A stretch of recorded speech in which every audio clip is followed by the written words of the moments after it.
धर्म प्रेमी बंधुओं, जय जिनेन्द्र। मेरे इस चैनल में आपका स्वागत है। आज फाल्गुन कृष्णा प्रतिपदा के दिन प्रातः 11 बजे है और यहाँ पर हम आज से आरंभ कर रहे हैं लघु 24वीं पुराण। 24 तीर्थंकर जो हमारे हुए हैं उनका लघु वर्णन क्रम से एक एक तीर्थंकर का जो है हम करेंगे और यह वर्णन आपको जैन धर्म का ज्ञान देगा कि किस प्रकार से तीर्थंकरों ने किस किस भव में कैसे कैसे जन्म लिया, क्या क्या उन्होंने किया और किस प्रकार से उन्होंने मोक्ष की प्राप्ति की, और उसके अनुसार हम चल करके हम सब भी मोक्ष मार्ग पर आगे बढ़ सकते हैं। तो सबसे प्रथम हम मंगलाचरण करते हैं। ओम नमः सिद्धेभ्य। ओंकार बिंदु संयुक्तम नित्यम ध्यायन्ति योगिने कामदम मोक्षदम चैव ओंकाराय नमो नमः। अविरल शब्द गणौगा प्रक्षालति सकल भूतल मल कलंका मुनि विपार्षित तीर्था सरस्वती हरिनो हरितो नो दुर्तान अज्ञान तिमिर अंधानाम ज्ञानांजन शलाकया चक्षुषि उन्मीलितमेन तस्मै श्री गुरुवे नमः। श्री परम गुरुवे नमः। श्री परम्पराचार्य गुरुवे नमः। सकल कालुष विध्वंसकम श्रेषां परिवर्धकम धर्म संबंधक भव्य जीवन मन प्रतिबोधकारकम इदं शास्त्रम श्री 24 पुराण नामधेया एतन्मूल ग्रंथ कर्तारा श्री सर्वज्ञ देवा तदुत्तर ग्रंथ कर्तारा श्री गणधर देवा प्रतिगणधर देवा तासे तेषां वचनासारेण मासाद्य पंडित पन्नालाल साहित्याचार्य विरचितम् मंगलम भगवान वीरो मंगलम गौतमो गणी मंगलम कुंद कुंदाद्यो जैन धर्मोस्तु मंगलम सर्वमंगल मांगल्यम सर्व कल्याणकारकम प्रधानम सर्वधर्माणां जैनम जयतु शासनम सर्वे सूतान सावधानत्या शृण्वन्तु। जय बोलो देवा देवी गदाराट श्री आदिनाथ भगवान की जय। स विश्व चक्षुर्विश्वोजित सताम समग्र विद्यात्म पुनर्रंजना पुनातु चेतो ममानाभिनंदो जिनोजित शुल्लक बादिशासन। सबको देखने वाले सज्जनों से पूजित समस्त विद्याओं से युक्त पाप रचित पापों से रहित तथा क्षुद्रवादियों के शासनों को जीतने वाले वे नाभिनंदन जो नाभिराय राजा के पुत्र भगवान श्री ऋषभनाथ को हमारे हृदय को पवित्र करें। क्या कहा है मंगलाचरण में कि जो सबको देखने वाले हैं, सज्जनों से पूजित हैं, विद्याओं से युक्त हैं, पापों से रहित हैं और क्षुद्रोपद्रवों के शासनों को जीतने वाले हैं, और वे नाभिनंदन यानी नाभिराय राजा के पुत्र श्री ऋषभनाथ भगवान हमारे हृदय को पवित्र करें, अर्थात वे हमारे हृदय में विराजमान हो। तो इस प्रकार मंगलाचरण के आगे उनके बारे में बताते हैं। इस मध्यलोक के असंख्यात समुद्रों से घिरा हुआ 1,00,000 योजन विस्तार वाला जम्बूद्वीप है। यह जम्बूद्वीप सब द्वीपों का पहला द्वीप है और अपनी शोभा में सबसे शिरोमणि है। इससे चारों ओर से लवण समुद्र के घेरे हुए हैं। लवण समुद्र के बीच समुद्र में यह जम्बूद्वीप अधिक ठीक कमल के समान मालूम होता है, क्योंकि कमल के नीचे जैसा सफेद मृणाल होती है, वैसा ही इसके नीचे श्वेत वर्ण का शेष नाग है। कमल के ऊपर जैसे पीली कर्णिका होती है, वैसे ही इस पर स्वर्ण में पीला सुमेरु पर्वत है। और कमल की कणिकाओं पर जिस प्रकार काले भौरे मंडराते रहते हैं, उसी प्रकार से सुमेरु पर्वत कणिकाओं पर भी काले काले मेघ मंडराते रहते हैं। हिममान, महाहिममान, निषद, नील, रुक्मी और शिखरणी, ये 6 कुलाचल जम्बू द्वीप की शोभा बढ़ा रहे हैं। ये 6 कुलाचल पूर्व से पश्चिम तक लंबे हैं। इन अनेक तरह के रत्नों से जड़े हुए हैं और अपने उत्तंग शिखरों के गगन को चूमते हैं। इन 6 आंचलों के कारण जम्बू द्वीप के 7 विभाग अर्थात क्षेत्र हो गए हैं। उनके नाम हैं भरत, हेमवत, हरि, विदेह, रम्यक और हिरण्यवत एवं ऐरावत। इन्हीं क्षेत्रों में सतत लहराती हुई गंगा, सिंधु आदि 14 महानदियां बहती हैं। विदेह क्षेत्र के ठीक बीच में 1 लाख योजन ऊंचा स्वर्ण में सुमेरु पर्वत है। यह पर्वत अपनी उन्नत चूलिकाओं से स्वर्ग के विमानों को छूना चाहता है। नंदन, सोमनस, भद्रशाल और पांडुक वन से उसकी अपूर्व शोभा बढ़ रही है। जिनेंद्र भगवान के जन्माभिषेक के सुरभित सलिल उस पर्वत पर प्रत्येक रजकण पवित्र हैं।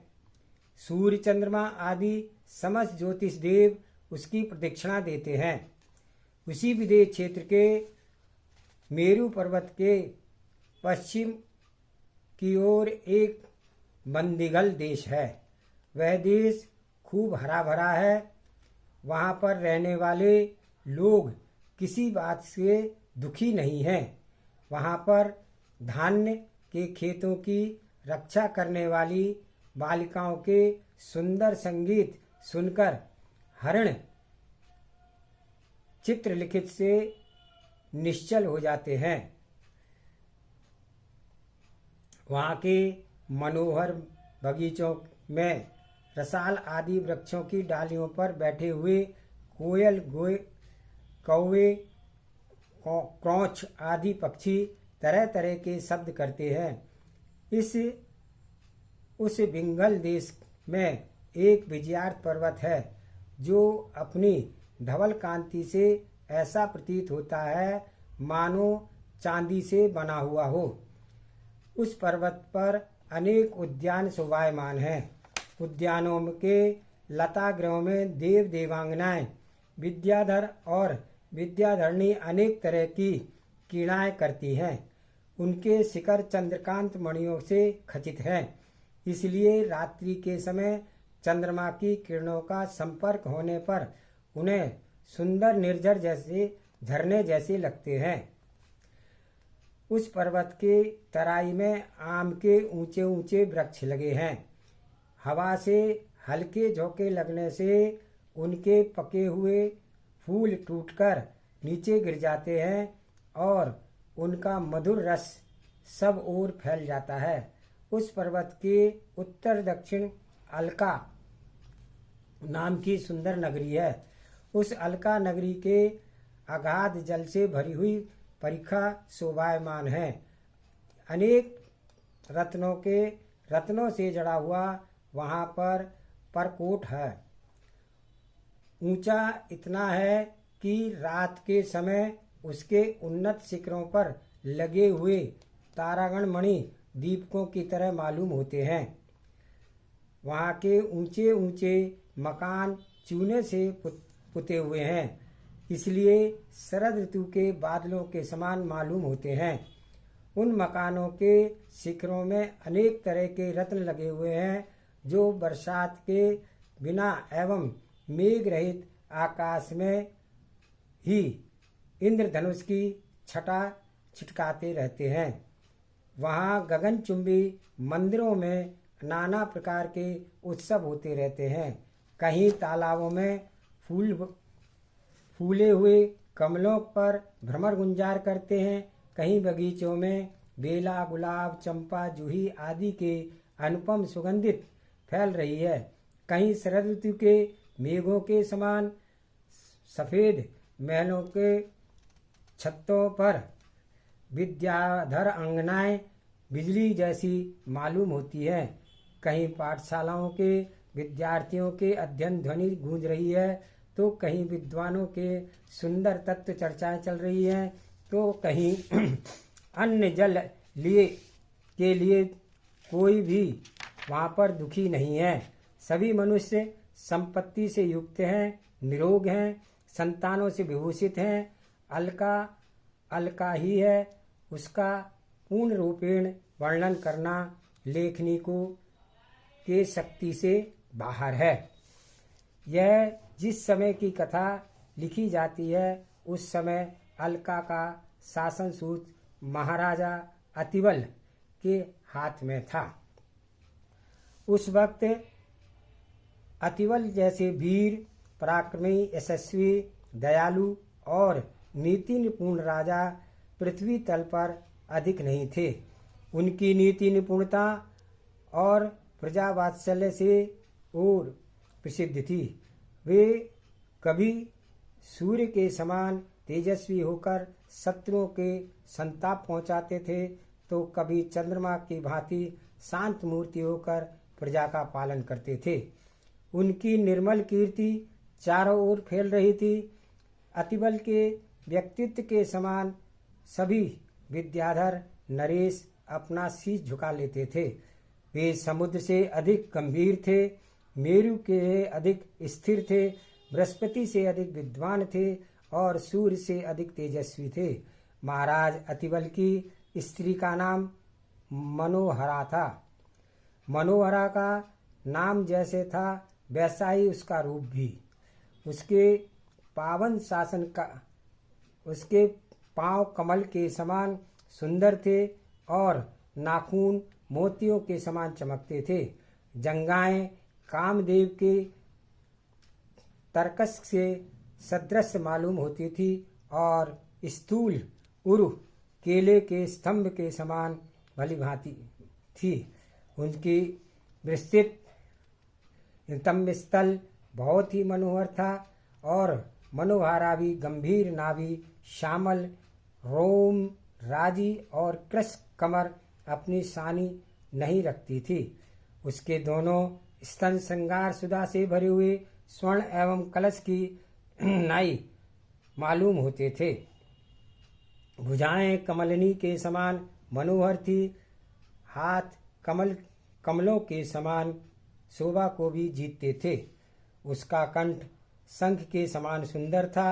होंठ प्रवाल से और दांत मोती से लगते थे।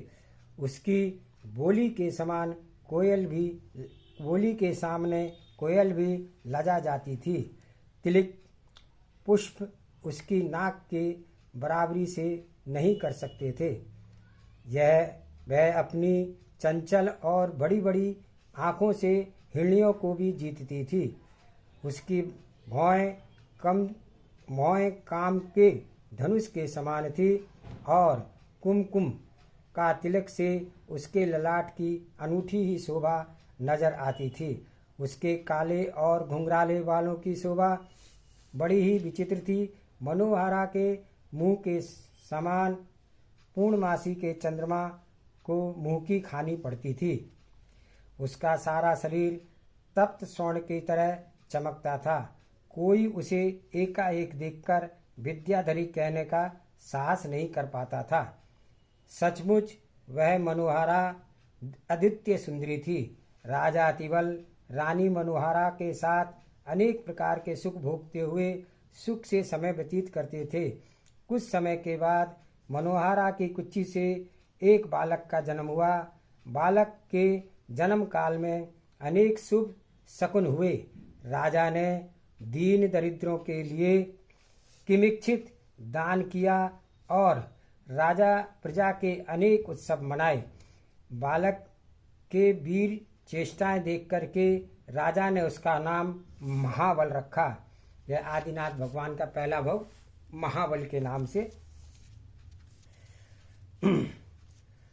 बालक महाबल द्वितीय चंद्रमा के समान प्रतिदिन बढ़ने लगा। उसकी अद्भुत लीलाएं और मीठी बोली सुनकर माँ का हृदय फूला न समाता था। उसकी बुद्धि बड़ी ही तीक्ष्ण थी, इसलिए अल्प वय में ही समस्त विद्याएं सीख ली। पुत्र की चतुराई और नीति निपुणता देखकर राजा अतिबल के उसे युवराज बना दिया और आप ही बहुत कुछ निश्चित होकर के धर्म ध्यान करने लगे। इस प्रकार से आज का स्वाध्याय यहीं पर हम समाप्त करते हैं। यहाँ पर जो है पहले पूरी प्रकृति का वर्णन दिया गया और यहाँ पर जम्बूद्वीप का वर्णन दिया गया। उसके बाद जम्बूद्वीप की अलका नगरी में राजा के यहाँ अति महाबल नाम के पुत्र प्रति हुए और वह आगे उसका वर्णन हम कल करेंगे। सभी को जय जिनेन्द्र।